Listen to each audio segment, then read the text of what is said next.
think it might prove interesting as century and millennium end to take a brief look at the American presidency. Yes, I know that even for most Americans, the presidents are just so many interchangeable faces on the money, now in such short supply for so many. Even so, our presidents, often working as if from a master plan, were able to achieve in a little over 2 centuries the first global empire. So let us contemplate a sort of success story.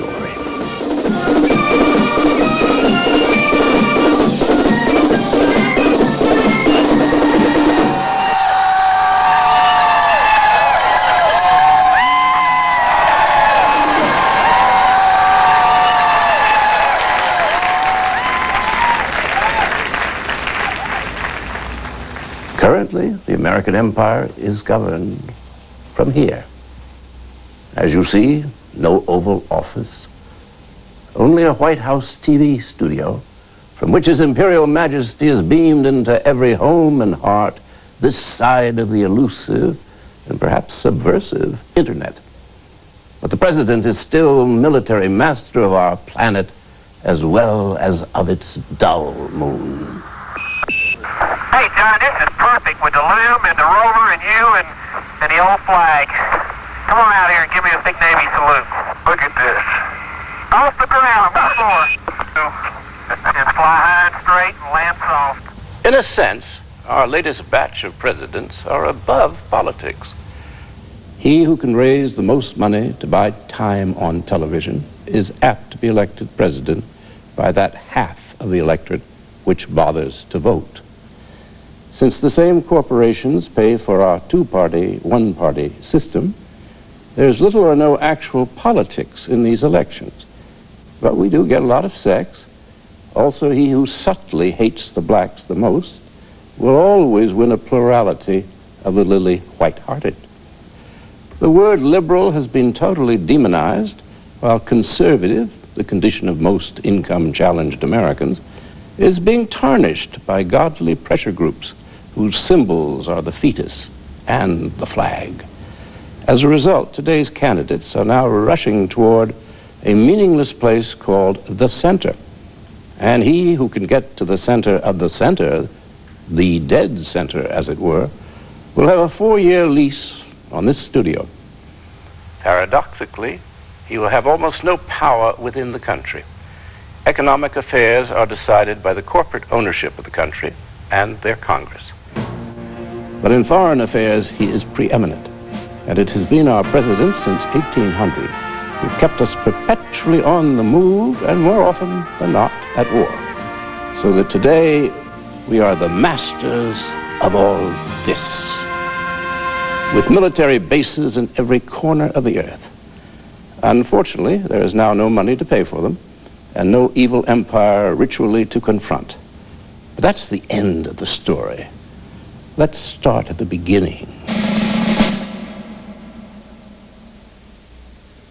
Inspired by the Enlightenment of the 18th century, not to mention Rousseau's Noble Savage, we created ourselves.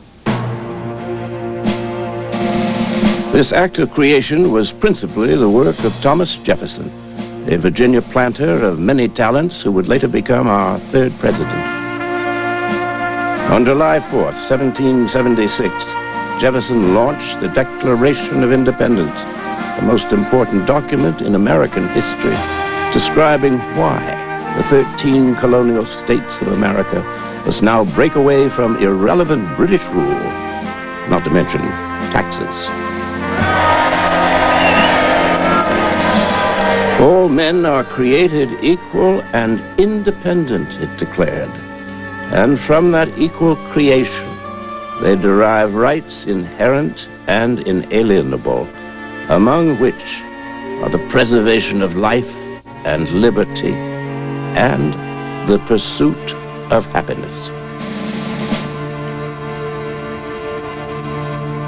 Life and liberty are cherished old friends when it comes to political rhetoric, as they always make a nice contrast to death and slavery, two conditions most human beings would rather avoid. But the pursuit of happiness was a new notion for a new nation, or for anyone. It is, of course, suitably vague. But the idea that the state exists only to promote the welfare and happiness of the citizens that comprise it was a total break from the hierarchic class system of old Europe, where the populace were as so many bees to serve the sovereign in her hive. Jefferson was the founder not so much of the American political system. No one could be so cruel as to ascribe that to him. But he was the inventor of the American idea, which reminded the world of American exceptionalism. Jefferson's own dream was a sort of vague, always vague, Arcadia, home to independent farmers. He embodied the Southern ideal, less government is best. His enemy, Alexander Hamilton of New York, preferred cities to farms, international trade to self-sufficiency. The division between Jefferson and Hamilton was at the heart of our system from the beginning and continues in decadent form to this day. Hamilton's system led eventually to industrialization and foreign wars. Jefferson's system led finally to civil war, as his agrarian Arcadia was founded upon the peculiar institution of slavery. Jefferson declared all men to be created equal, but then he had to make an exception for African slaves on the ground that they weren't properly speaking people.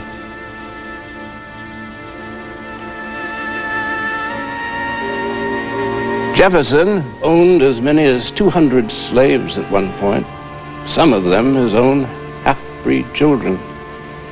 On a series of often dramatic contradictions, a nation was conceived. Happily, in the 19th century, Ralph Waldo Emerson cut the Gordian knot of perpetual contradiction when he told us most loftily, with consistency, a great soul has simply nothing to do. Everyone was greatly relieved. The Declaration of Independence was not just a hymn to liberty, it was a call to arms, read to inspire troops under the command of the British-trained general from Virginia, George Washington. Though Washington never actually won a proper battle, he had a strong and persistent character. He muddled through to victory thanks to the support of the French and to the fact that his British opposite, Cornwallis, was no Napoleon either. The victorious colonies had now become the United States of America. Well, not so very united. In 1786, when a group of ex-soldiers realized that they were paying more tax to the Massachusetts government than they had ever paid to the British, they went into brief rebellion under one Daniel Shays. During the ensuing panic, Washington and the rest of the land-owning class realized that without a strong central government, their land holdings were at risk. In the spring of 1787, an emergency convention was held in Philadelphia. Its purpose was to design a government that would, above all, protect the rights of property. In the process, the peculiar notion of the American presidency was born. Jefferson, at a safe remove in Paris, where he was American minister, hailed the delegates as an assembly of demigods. He also had his own man, James Madison, in place to make sure that we could never become a monarchy or a democracy. What was wanted and achieved was the best sort of government for white, Anglo-Saxon, Protestant men of property to do business in. As President Coolidge put it much later in the 1920s, the business of America is business. By the 1950s, an advisor to President Truman announced, What is good for General Motors is good for America. The advisor was president of General Motors, of course. Business was to run the presidency until... But let's not spoil the suspense. Back at the convention, the office of president was carefully hedged round, as were the people at large, with all sorts of Venetian-style checks and balances. Madison, among others, was quite aware that ambitious presidents would be tempted to prosecute wars. So the power to declare war was reserved to Congress. Then, to make doubly sure, the power of the purse was also reserved to Congress. So if the president wanted adventures, he'd have to beg. Then, somewhat absent-mindedly, gazing at the dignified presiding officer of the convention, General Washington, they made the president commander-in-chief of the armed forces and decided that foreign affairs would be pretty much his business. Thus, the bright, brazen thread of tyranny was woven into the respectable flannel of a virtuous mercantile republic.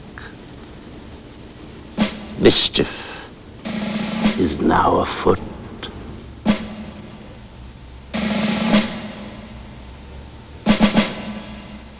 The delegates knew that Washington was bound to be the first president, so they tailored the office to fit his majestic presence. Washington was abnormally tall and famously had wooden teeth.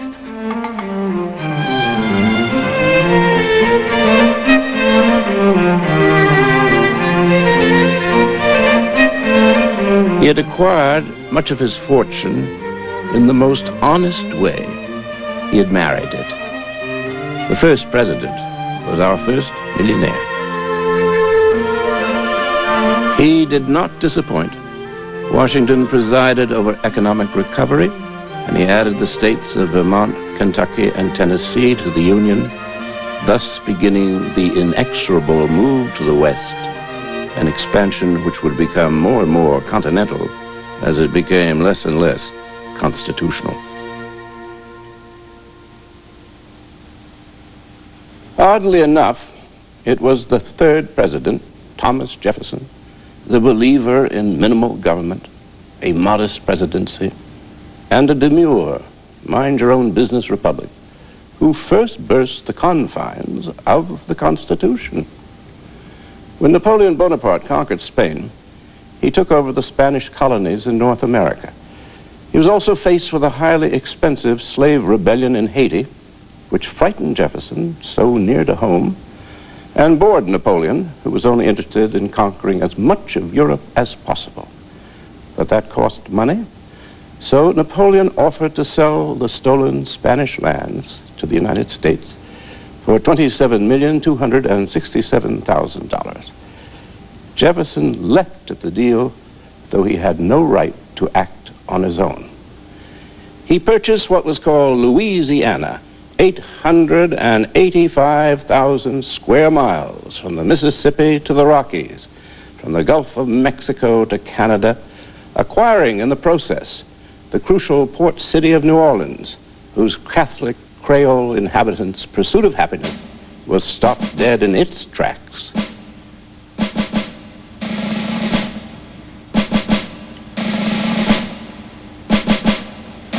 Jefferson had now set an example for later presidents to act unilaterally, and the stuff for the Constitution is beginning to come unraveled.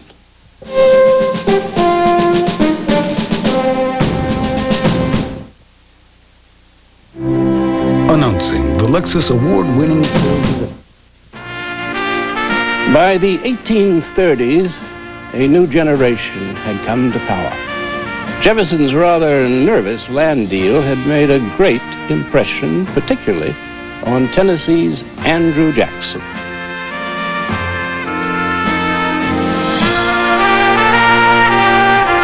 Old Hickory, as he was called, was the first of the new breed of deliberate expansionists. Son of Ulster immigrants, he was a successful general, planter, duelist, and Indian killer. He was the people's president to such an extent that those who supported him called themselves the Democratic Party. He even invited the people to the White House on the day of his inauguration.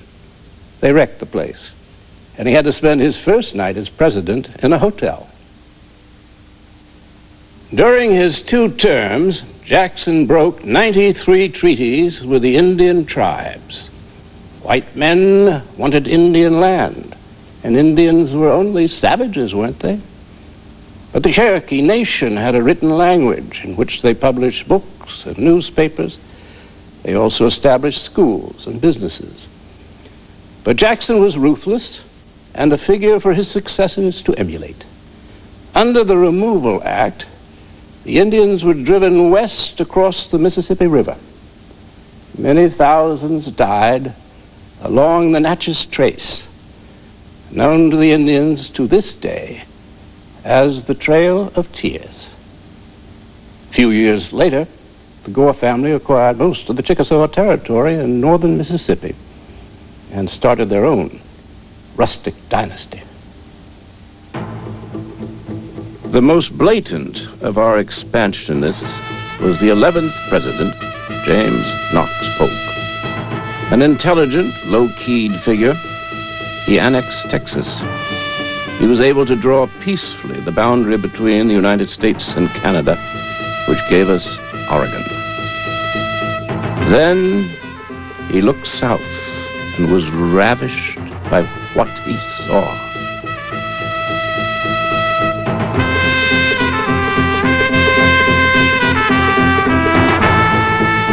We must have California, he said. Polk offered the Mexicans a derisive sum for California. It was refused, so he resorted to other means. On May 13, 1846, the United States declared war on Mexico.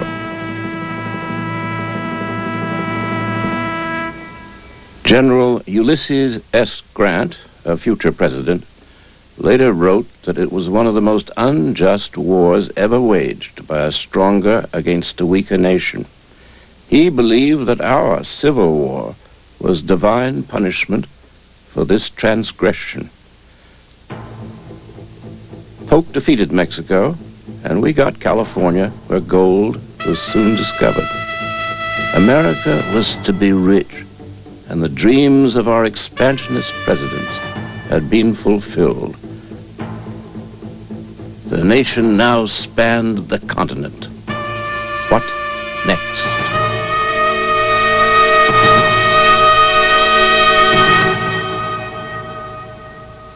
Abraham Lincoln was next, and the secession of the slave states and civil war.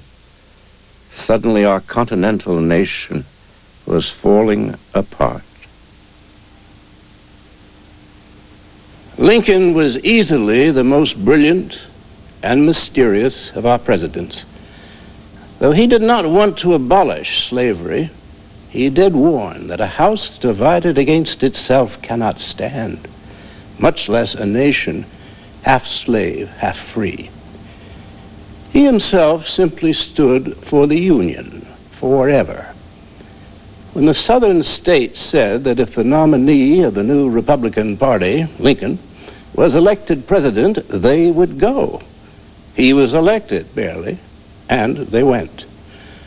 Propagandists for the American empire have for some time presented Lincoln as an abolitionist. He was not. He disliked slavery, but thought the federal government had no right to free other people's property. In this case, 3 million African Americans at the South. The Civil War was fought to preserve the Union and, in the process, to transform it. Lincoln found that the bronze thread so idly woven into the Constitution provided him as commander-in-chief with the powers of a dictator. So he became dictator. He levied troops without consulting Congress, shut down newspapers, suspended habeas corpus, defied the Supreme Court, all in the name of military necessity. When the Supreme Court hurled the Constitution at Lincoln's head, Lincoln said he could do no other, as he had sworn an oath registered in heaven to preserve, protect, and defend the Constitution. The 4-year war killed most of a generation of young men.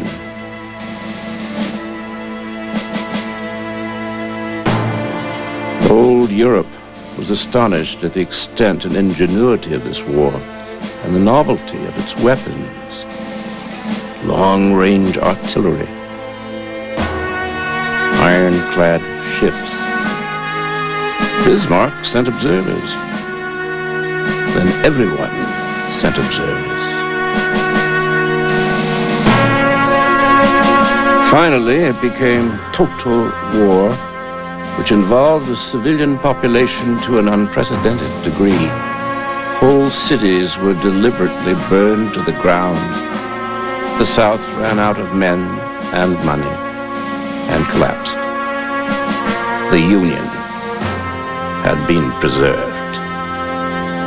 A recent biography makes much of Lincoln's remark, "I have not shaped events, events have shaped me." This gives us a new, passive Lincoln, a wealthy railroad lawyer suddenly made inept commander-in-chief of the first great modern war. Of course, events control everyone, including imperial presidents. But at the center of Lincoln, there is an ambition that is unlike that of any of his fellows. Also unlike them, he reveals himself at the age of 29 in a speech, a soliloquy, at Springfield, Illinois. First, he speaks of the Founding Fathers with polite admiration. But, he says, always the but, new reapers will arise, and they too will seek a field. And when they do, the question then is, can that gratification be found in supporting and maintaining an edifice that has been erected by others? Most certainly it cannot. Thus Lincoln warns us against Lincoln. Many great and good men would aspire to nothing beyond the presidential chair. But such belong not to the family of the lion or the tribe of the eagle. What think you these places would satisfy an Alexander, a Caesar, or a Napoleon? Never. Towering genius disdains a beaten path. It seeks regions hitherto unexplored. It thirsts and burns for distinction, and if possible, it will have it, whether at the expense of emancipating slaves or enslaving free men. This towering genius recreated a nation in his own marble image. Then, at the moment of victory, came the greatest stroke of luck. He is murdered, martyred.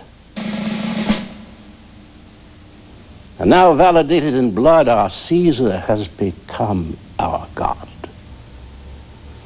And a loose confederation of states has become a sternly centralized federal system with a formidable military capacity.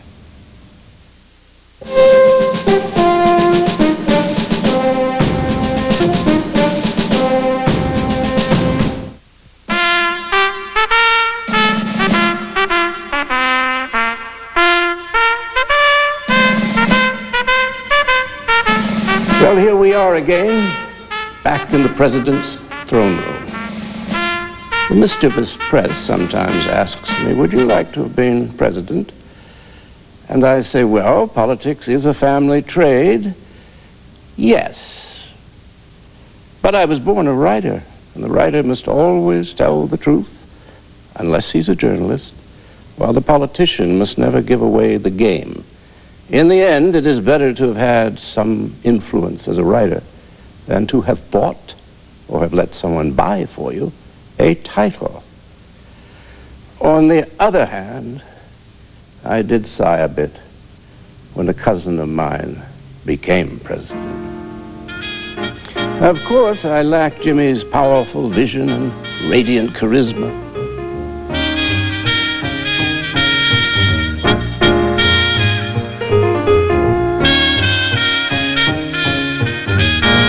Today, another cousin flits across the TV screens, a vice president lusting for promotion.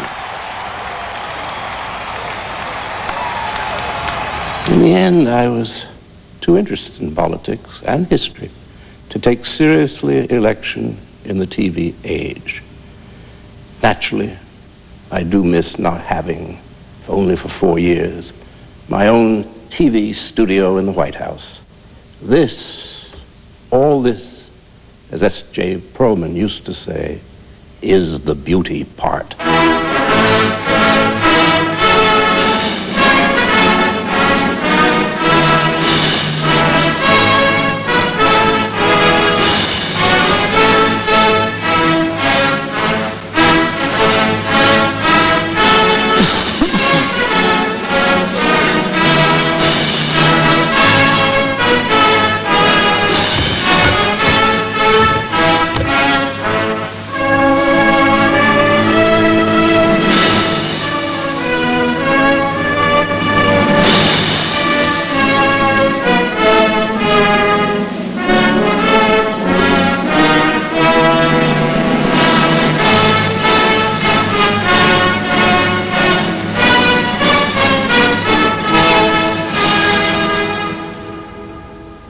The president's constitutional role as commander-in-chief allows him dictatorial powers if he can prove military necessity. Lincoln's attachment to this phrase justified his wartime powers and also allowed him to emancipate the slaves, all as a military necessity. Later presidents would take full advantage of Lincoln's free interpretation because only in wars abroad could presidents free themselves of Congress and soar like eagles. Luckily for the generation after Lincoln, things were relatively quiet under a number of rather dim presidents. They were eclipsed by the new breed of business millionaires. In the 1870s, they diverted the nation with their exploits, much as Australian media moguls do today. They built their palaces along New York's Fifth Avenue, and at Newport, Rhode Island, their seaside cottages. Their monopolies came to dominate the economy, and the White House was little more than a branch office of the firm.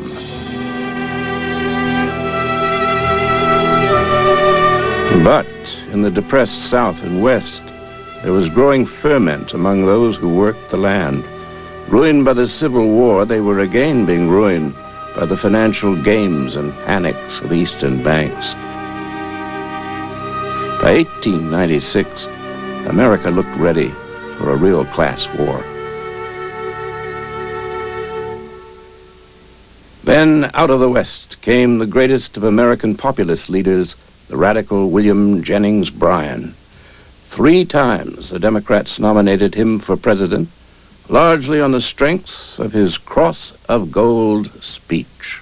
Burn down your cities and leave our farms, and your cities will spring up again as if by magic.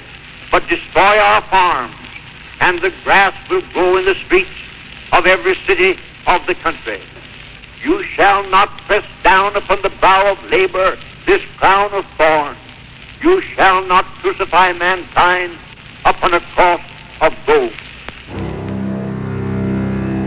The industrialists were terrified. The people were coming. But Bryan was narrowly defeated in the election of 1896 by the conservative William McKinley. Big business had triumphed. But the people at large were still so discontented that many leaders felt that an imperial distraction might prove useful, why not put them in uniform? Why not conquer something? The British used to say that their empire was acquired in a fit of absent-mindedness. Ours was carefully thought out by four friends. The first time an empire has been actually planned.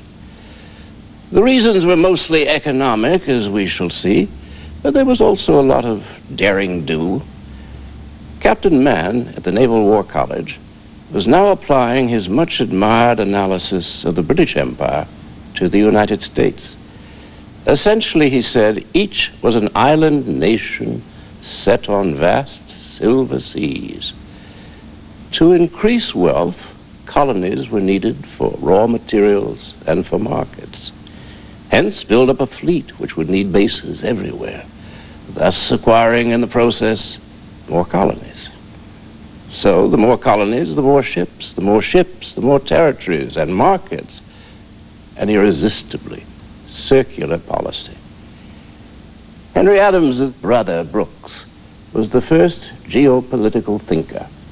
He too lusted for empire, but his eyes were trained right across the Pacific. Brooks said that he who controls the wealth of Shanxi province in China will be master of the earth. So now it was the job of Senator Henry Cabot Lodge and the bumptious Under-Secretary of the Navy, Theodore Roosevelt, to implement the plan. But for this, they needed a war. Britain was a possible enemy, but we might lose that one. Spain looked a safer bet, and its colonies included the Philippines, an ideal place from which to eye China, and, of course, closer to home, Cuba. As if on cue, a U.S. battleship, the Maine, mysteriously blew up in Havana Harbor. Whatever the actual cause, Spanish sabotage was blamed, and the newspaper publisher William Randolph Hearst was able to unleash a tidal wave of anti-Spanish feeling. Hearst claimed to have invented the war against Spain, but it was Roosevelt who really got things moving. As Under-Secretary of the Navy, he ordered the U.S. fleet to the Philippines during the government recess in the summer of 1898.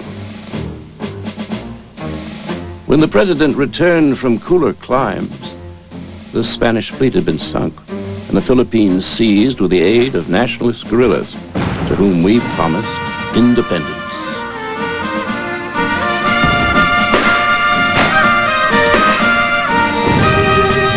But McKinley decided we ought to keep the Philippines in order to Christianize the natives. When reminded that the Filipinos were already Roman Catholic, the president responded, exactly. So we betrayed the nationalists and began our own conquest. These films from the time are reenactments. Unsurprisingly, they choose not to dwell on the slaughter of some 200,000 men, women, and children. But Mark Twain did salute our act of genocide by suggesting that we replace the stars and stripes in our flag with the skull and crossbones.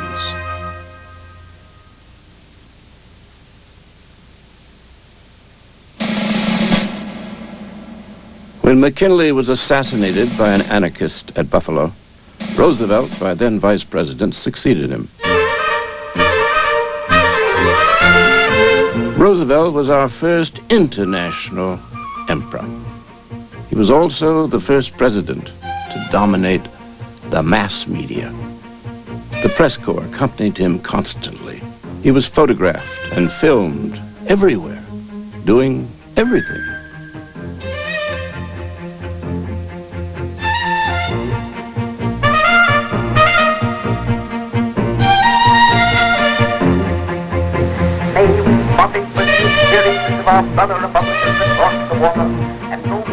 Roosevelt was, in every sense, a warrior emperor, a true apostle of war and a rhetorical precursor of Mussolini. No accomplishment of peace is half that of the glories of war. And yet, for his meddling in the Russian-Japanese conflict, he was awarded the Nobel Peace Prize. One must never underestimate Scandinavian wit. Much has been made of TR's vigorous approach to, well, just about everything. Charging around on horseback, the perilous expedition up the Amazon, the prodigious slaughter of wildlife on his innumerable safaris and hunting trips. Henry Adams referred to him as our Dutch-American Napoleon. Henry James sighed, he is the very embodiment of noise. The British ambassador was more kind. We must never forget, he advised Whitehall, that the president is 7 years old. It would seem that he was forever compensating for having been a sickly child, nearsighted and suffering from asthma. But give a sissy a gun and he'll shoot everything in sight.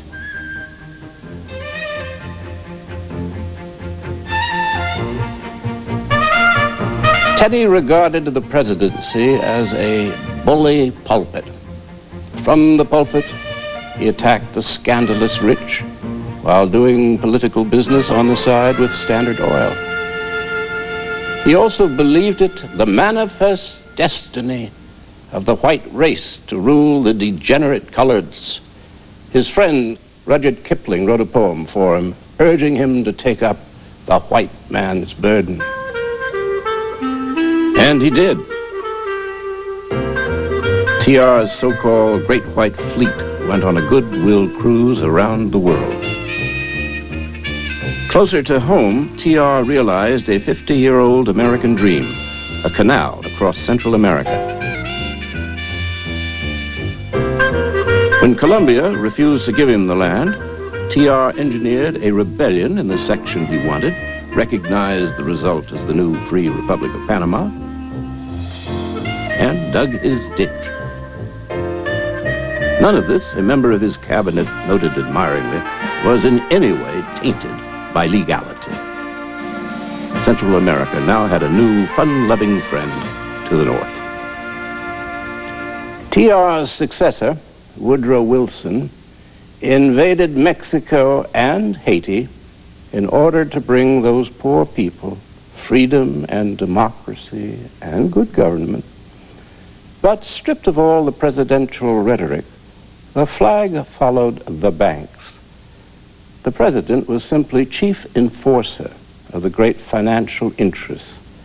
So in one respect, at least, the spirit of the Constitution had been preserved. Many years later, the commanding general of the U.S. Marine Corps, General Smedley Butler, blew, as it were, the whistle, not just on Wilson, but on the whole imperial racket. I spent most of my time being a high-class muscle man for big business, for Wall Street, and for the bankers. In short, I was a racketeer, a gangster for capitalism. I helped make Mexico safe for American oil interests in 1914. Made in Haiti and Cuba a decent place for the national city bank boys to collect revenues in. In later years, Butler also set up shop in Nicaragua, the Dominican Republic, and China, where in 1927, the Marines protected Standard Oil's interests. The best Al Capone had was 3 districts. I operated on 3 continents. Steadily, the boats draw near the beach. Each man is hot and eager for action. Once they have landed, they lose no time in running to cover where they sight for their objective and begin spraying the terrain with machine gun and rifle fire. Native huts are investigated so as to avoid the possibility of an ambush when engaged in guerrilla warfare. Far across the Pacific lies turbulent China. Here are the U.S. Marines on the streets of Shanghai.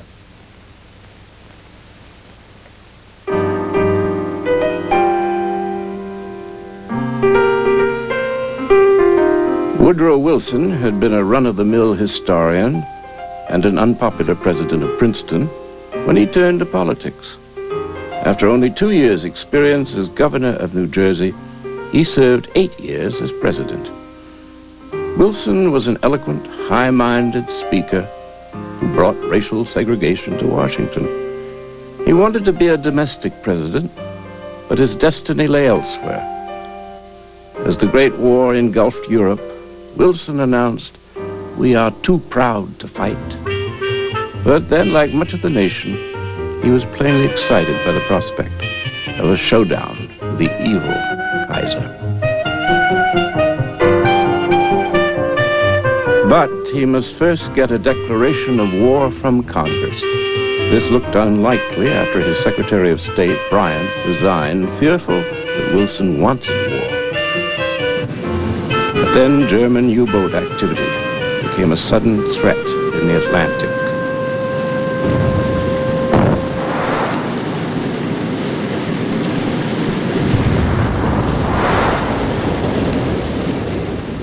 Predictably, U-boats sunk ships on which Americans were traveling. And Wilson promptly shredded the Monroe Doctrine on April 2nd, 1917, when he asked Congress for a declaration of war and got it. And, oh, what a lovely war it was. I've often thought, had we stayed out, Germany might have dominated the European continent for a generation or so, and no one would have been the sadder. The Kaiser was not Hitler. In fact, one suspects that a mildly victorious Germany in 1917 could never have produced a vengeful Führer 15 years later. But it wasn't to be. Troops were enlisted for the European War, and from that point on, we would be inextricably linked with Europe, our fourth continent. The Germans stopped fighting because Wilson had promised a peace without victory. But England and France had other plans, like revenge. At Versailles, Wilson attempted to redraw the map of Europe. Blithely, he erased the useful Austro-Hungarian Empire, replacing part of it with Yugoslavia, source of so much recent joy. Wilson returned home thinking to be crowned with laurel, but Congress refused to ratify his new League of Nations. During a speaking tour, he was partially paralyzed by a stroke, but the administration continued with his wife Edith as regent, a constitutional mess no one knew how to handle. After Wilson, we had no president of note until Franklin Roosevelt, who proved to be our Augustus. He was elected 4 times, a record. He was a superb radio performer, and even better on film than his distant cousin Teddy. He called his newsreel performances, with characteristic modesty, my garbles. Always seen looking hearty, he was, in fact, unable to walk due to polio. There was an unofficial agreement that no photographer show him with leg braces or in his wheelchair. When he came to power in 1933, the country was deep in economic depression. Nature was also doing her bit by turning the best farmland into dust. The New Deal was Roosevelt's ramshackle plan to overcome the Depression. The government provided work for the unemployed. Many of our best public buildings were built in those days, and public education was at its peak. But recovery was fragile. Also, other empires were now loose in the world. The Germans in Europe and the Japanese in our Pacific. And then, despite the New Deal, the Depression flared up again. 1/3 of the workforce was again unemployed. Roosevelt, hinting darkly of dangers from abroad, said, "We must rearm." Roosevelt pumped $10 billion into the economy, and ended the Depression within a year. There was now full employment. Finally, without a declaration of war from Congress, FDR, both foe and ally of big business, waged his own presidential war against Germany, providing England with ships and arms. Steel-jacketed messengers of death from America to smash the Axis. Another factory in the arsenal of democracy. FDR thought this would be a replay of 1917. The Germans would sink our shipping and we would go to war. Our ships were sunk, but not by the Germans. After Pearl Harbor, Congress declared war on December 8, 1941. This was to be the last time that Congress would be allowed to declare war. As usual, we arrived a bit late to the European conflict, but once again in perfect time to control the subsequent peace. Although our emperor was dying, he made his way to Russia, to Yalta, to meet with Churchill and Stalin.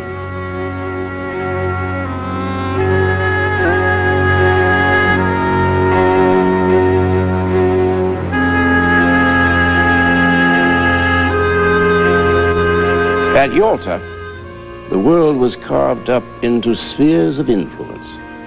Stalin, fearful of yet another invasion from the West, held on to the states of Eastern Europe as a buffer. It was agreed by all that Germany never again be rearmed. Churchill looked upon FDR as friend and inseparable ally, but emperors can be neither. FDR coldly commanded the former colonial powers of England, France, Holland to give up their empires or else. As they were too poor to do otherwise, they let go. As bits of the European colonial system came unstuck, they adhered like metal filings to the American magnet. There can be room for only one empire in the American world. FDR condescended to what he called Uncle Joe, Stalin, was sympathetic to his fears. Let him have whatever it was he had taken and nothing else. The Russian bear was then locked in his wintry cage and FDR blithely pocketed the key. To this day, right-wingers go on about how FDR sold us out at Yalta. Well, Stalin did get Romania, but we got West Germany. Stalin got some Japanese islands. We got Japan. The entire globe, except for Russia and China, was ours. Then, in order to contain the new evil of communism, we circled the globe with nuclear bases. We were home free at last. Well, fairly free, not for very long.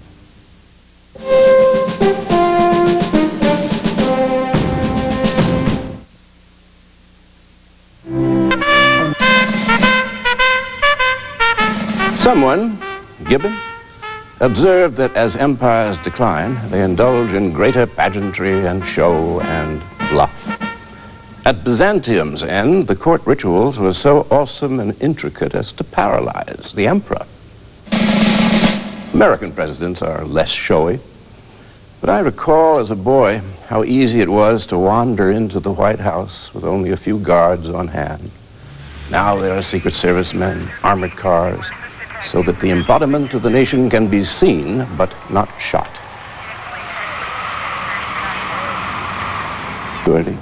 Have been for a generation two-dimensional figures on a screen, in a sense captives of the empire they created. Essentially, they are men hired to give the commercials for a state which more and more resembles a conglomerate like General Electric. In fact, one of our most popular recent presidents spent nearly 20 years actually doing commercials for General Electric, one of our greatest makers of weapons.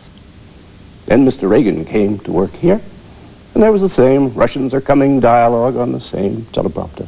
The same makeup man. Ask yourselves, what in the world are Soviets, East Germans, Bulgarians, North Koreans, Cubans, and terrorists from the PLO and the Red Brigades doing in our hemisphere, camped on our own doorstep? No president since Woodrow Wilson has written his own speeches. The president reads what others write. Sometimes he agrees, sometimes he pays no attention. Eisenhower always read his speeches with a real sense of discovery. During his first campaign for election, the country was as excited as he when, in the middle of his speech, he said, "And, if elected, I will go to Korea." There was real fury in that reading.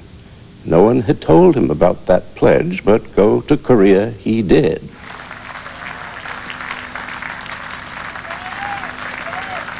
The second law of thermodynamics assures us that everything is running down, and so the United States is no exception. But at the end of the Second World War, we were on top of the world. And if anyone had told me then that so much would be lost in my lifetime, I wouldn't have believed them. But with hindsight, I can now see that our ending was implicit all along. And the blame can be laid largely at one man's door. Eisenhower's predecessor, Harry S. Truman, S for nothing. Little was known in 1945 about the new president other than that he played piano. Currently, he is being turned into a hero, a Frank Capra sort of leading man who stands up for the little guy.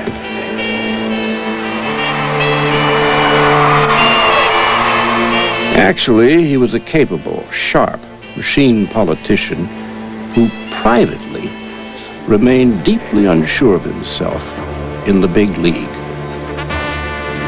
When he took charge, a decision had to be made to convert from war to peace or to maintain our military capacity at full strength.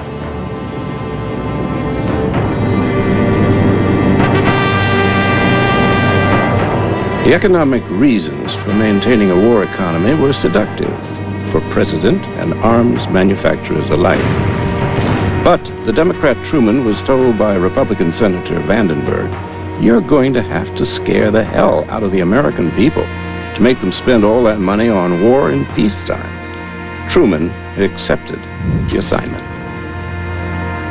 Truman set out to convince the American people that the Soviet Union meant to conquer the earth.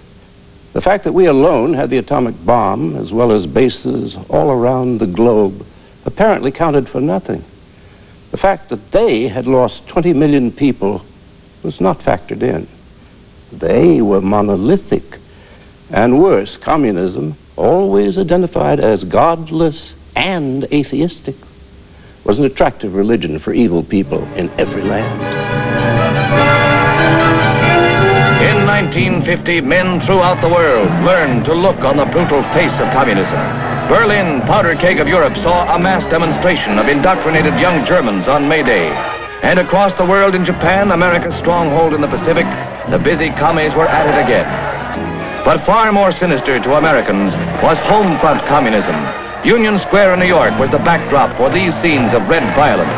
From their ranks will come the saboteurs, spies, and subversives should World War III be forced upon America. For nearly 50 years, occupants of this room have been able to convince most Americans that the Soviet Union was far in advance of us militarily and economically. In due course, they did become a formidable atomic military power. We had turned them into one.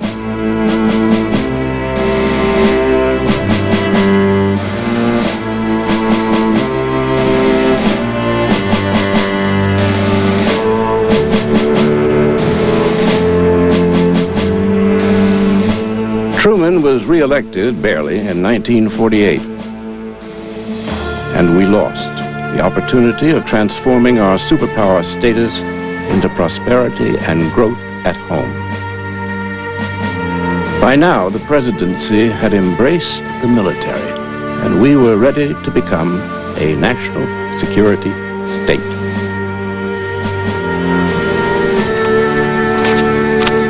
What is the national security state?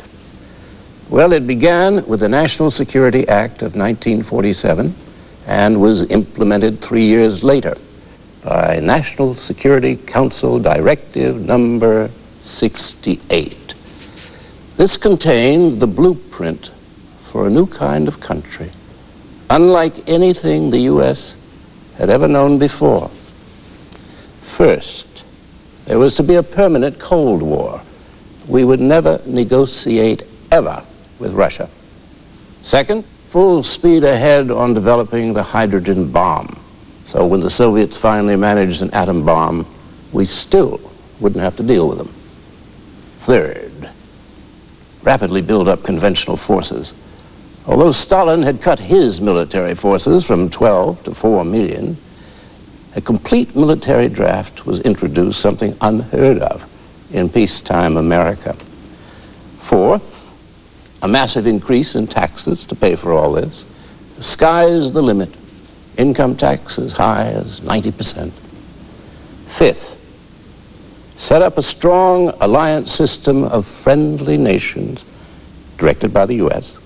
This was to become NATO, which tied Western Europe to America militarily, effectively giving us dominion over a fourth continent. We could control and intimidate our allies with something called the CIA, with its secret, unconstitutional budget and its mandate to overthrow governments, kill foreign leaders, do whatever dirty work needed doing. And finally, mobilize the whole of America to fight the terrible specter of communism. Root out the enemy within with lists of dissident organizations, wiretaps and surveillance, and loyalty oaths for all federal employees. The first big adventure of the national security state occurred when South Korea was invaded by the communist North. The generals and the CIA persuaded Truman that Moscow was challenging us in Asia. But since Truman did not dare ask Congress for an actual declaration of war, he settled for something called a United Nations police action. So here we are, policing.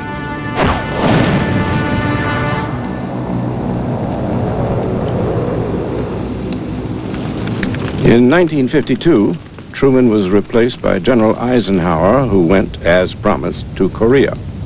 We were now locked into a land war in Asia. 2 millennia and 4 centuries ago, Pericles observed that whether or not the Athenian Empire had been obtained in good faith, once acquired, an empire is a very dangerous thing to let go. With an American defeat on Asia's mainland, it was clearly time to start letting go those parts of the empire that were too expensive to maintain, using the money saved to spend at home for something eccentric, like schools. But the imperial momentum, institutionalized by Truman, was out of control. Under Eisenhower, a freely elected government in Guatemala was overthrown by the CIA. Next, we replaced the popular leader in Iran, Mossadegh, with the ill-fated Shah. We interfered with governments in every continent, including Australia. Eisenhower was perhaps the only post-war president not to be hoodwinked by the military. He was the military. He understood their games. But that didn't make him soft on communism. When Vietnam's new, freely elected leader, Ho Chi Minh, a former chef at the Ritz Hotel in Paris, asked the United States to take Vietnam under its eagle wing to protect it from China, Eisenhower told him, no, you are a communist. You're in league with the Chinese. That was that.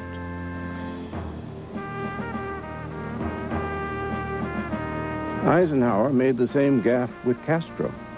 He hated Castro's beard and his uniform and his populist rhetoric and refused to meet him. "You are a communist," he declared. Whatever Castro may or may not have been at the time, he certainly ended up in the arms of the Russians. It wasn't until Eisenhower's farewell speech years later that he warned us that we were in danger of becoming a totally militarized economy. The total influence, economic, political, even spiritual, is felt in every city, every state house, every office of the federal government. We recognize the imperative need for this development, yet we must not fail to comprehend its grave implications. In the councils of government, we must guard against the acquisition of unwarranted influence, whether sought or unsought, by the military-industrial complex. But incoming President John F. Kennedy wasn't listening. Let every other power know that this hemisphere intends to remain the master of its own house.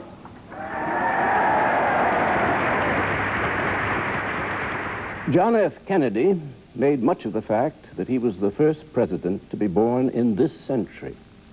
Not much of an endorsement when one considers how terrible, in every sense, our century has been. Kennedy was different from his predecessors, the cynical old presidents, Truman and Eisenhower. They knew that the communist threat was all nonsense. They also knew that it was good for business. But Kennedy believed the nonsense. And he wanted to win the Cold War with a hot war. Oddly, for one so young, he spoke obsessively of this twilight time. But then he was the first of our continuing line of twilight presidents. Who would ever have heard of Lincoln? He once said to me, without the Civil War. Although Jack was no Lincoln, he was easily one of the most charming men I've ever known. And he was also, in retrospect, one of the very worst of our presidents.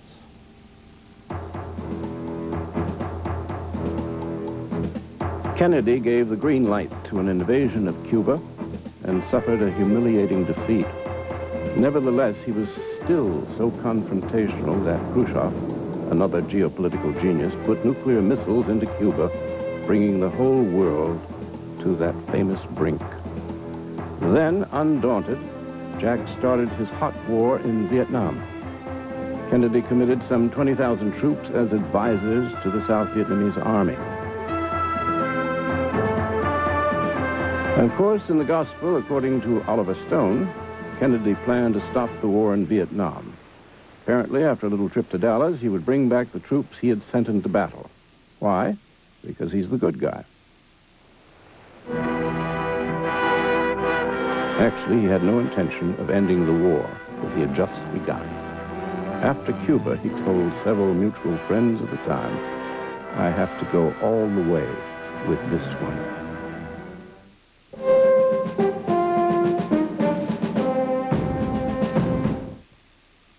Starting in 1964, I used to go on television and debate what seemed to be the entire American establishment.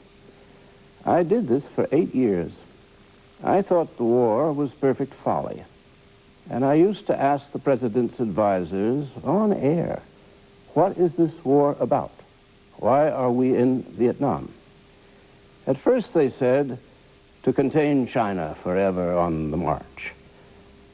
When I pointed out that the Viet Cong and the Chinese were ancient enemies, the subject would mysteriously change. My friends on the left were convinced that oil had been discovered in Vietnam and that we wanted it. I said that no one in our government had anything so reasonable as theft in mind. This was a war about vanity, imperial presidential vanity. We must destroy Vietnam in order to preserve it for democracy and freedom and, yes, the pursuit of happiness. I have never known of any example in the history of the world, what little I know of it, where a country has done something so suicidal for no motive. And the war went on and on and on. And enter Richard Milhous Nixon in riverboat gambler style. The supreme opportunist, he would do anything to get elected. I pledge to you, we shall have an honorable end to the war in Vietnam. But Nixon had no plan, and the war went on. As the nation was running down, the only glory point left is the space program. It was launched under Kennedy, but Nixon gets the good of it. Hello, Neil and Buzz. I'm talking to you by telephone from the Oval Room at the White House. And this certainly has to be the most historic telephone call ever made from the White House. Why is he so pleased with himself? Well, Teddy Kennedy had just gone off the bridge at Chappaquiddick, so Nixon's chief political rival is out of the picture, and re-election is a certainty. After years of confrontation with China, Nixon paid a call on Chairman Mao. While Nixon was praising the Great War, he and Kissinger were bombing the independent countries of Laos and Cambodia in order, mysteriously, to break the unbreakable Viet Cong. This last futile exercise in genocide was called linkage. Then, in 1974, Nixon gave us his grand finale. For various civilian crimes committed in the election campaign of 1972, he resigned, the first president ever to do so. Here he is, just before he is to say his solemn farewell to the nation that he loved. My friend Ollie always wanted to take a lot of pictures. I'm afraid he'll catch me picking my nose. Oh, you want a level, don't you? Yes, yes. Good evening. This is the 37th time I have spoken to you from this office, where so many decisions have been made that shape the history of our nation. It's enough, okay? Now, all Secret Service, is there any Secret Service in the room? Out. You don't have to stay, do you? You're required to? Okay. I'm just kidding you. Throughout the long and difficult period of Watergate, I have felt it was my duty to persevere, to make every possible effort to complete the term of office to which you elected me. In the past few days, however, it has become evident to me that I no longer have a strong enough political base in the Congress to justify continuing that effort. After more than a dozen years of a losing war, Vietnam finally ended, and with it, the dream of an all-American globe.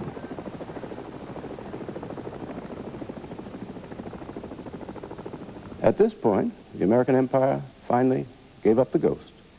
It was 71 years old and had not been well for quite some time. The realization finally dawned that our status depended not on military prowess or a zeal to set up democratic regimes around the globe. A curious impulse on our part, since we were never that keen to try one at home. It rested on economic primacy, and we lost it to Tokyo.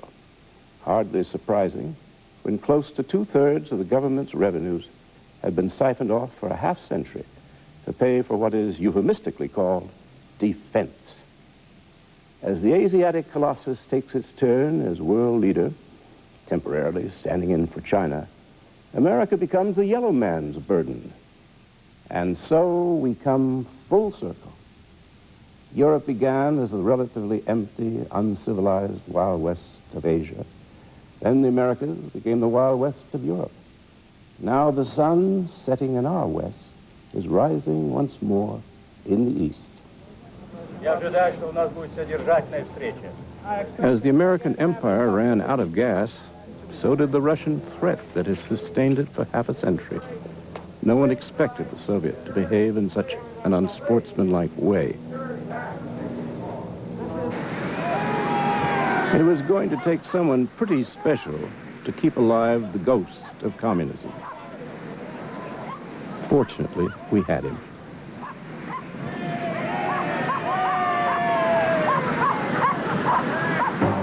In order to justify our military budget, the search for enemies gets more and more desperate. We now have an Enemy of the Month club. Noriega, Gaddafi, Saddam, and drugs and terrorism. So much for us to fear in so wicked a world. The last hurrah of Truman's legacy was the Gulf War. Iraq invaded freedom-loving Kuwait. Suddenly, Middle Eastern oil and Israel are at terrible risk. So George Bush finally paid off the American people with a circus, if not bread. A spectacular light and sound show was produced for television by CNN's Ted Turner. It proved to be a brilliant finale to our pretensions. There was, as often happens in television, trouble finding sponsors. But in the end, the Japanese and a few others bought the program. The skies over Baghdad have been illuminated. What a long way we have come since Thomas Jefferson's Declaration of Independence. We hold these truths to be sacred and undeniable, that all men are created equal and independent,